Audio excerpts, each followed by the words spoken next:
सांगोला तालुक्यातील घेरडी ग्रामपंचायतीवर मोठ्या प्रमाणात भ्रष्टाचाराचे आरोप झाले असून ग्रामस्थ व माजी सदस्यांनी जिल्हा परिषदेकडे लेखी तक्रार दाखल केली आहे। पाणीपुरवठा, पाईपलाईन, गटारी व रस्ते कामे अपूर्ण ठेवूनही लाखो कोट्यवधींचा निधी काढल्याचा आरोप आहे।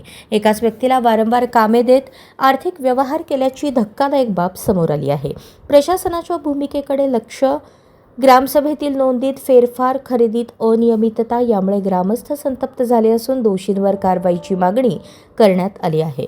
या प्रकरणी प्रशासन काय निर्णय घेते याकडे सर्वांचेच लक्ष लागले आहे। नमस्कार, मी घेरडी तालुका सांगोला इथला ग्रामस्थ असून आमच्या ग्रामपंचायत मधल्या मनमानी कारभाराला कंटाळून आम्ही वारंवार सर्व अधिकाऱ्यांना, वरिष्ठ अधिकाऱ्यांना कळवून सुद्धा त्यांच्यावर लक्ष न दिल्यामुळे आज आम्ही सगळेजण ग्रामस्थ मुख्य कार्यकारी अधिकारी सोलापूर, जिल्हा परिषद सोलापूर यांच्याकडे ह्या भ्रष्टाचाराबाबतीत निवेदन दिलेलं आहे।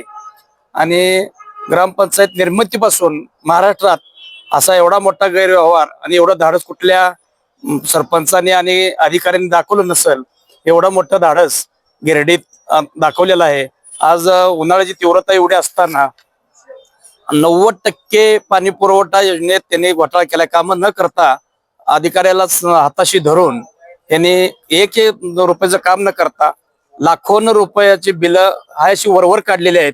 हे आमच्या निदर्शनास आल्यानंतर आम्ही येऊन आज निवेदन दिलेलं आहे आणि शिवसाहेबांनी आम्हाला आश्वासन दिलेलं आहे की मी लवकरात लवकर यांच्यावर चौकशी करून कारवाई करू असं आश्वासन दिलेलं आहे। तरी आम्ही ही 4 दिवस त्यांची वाट बघतोय। काय नाव तुमचं?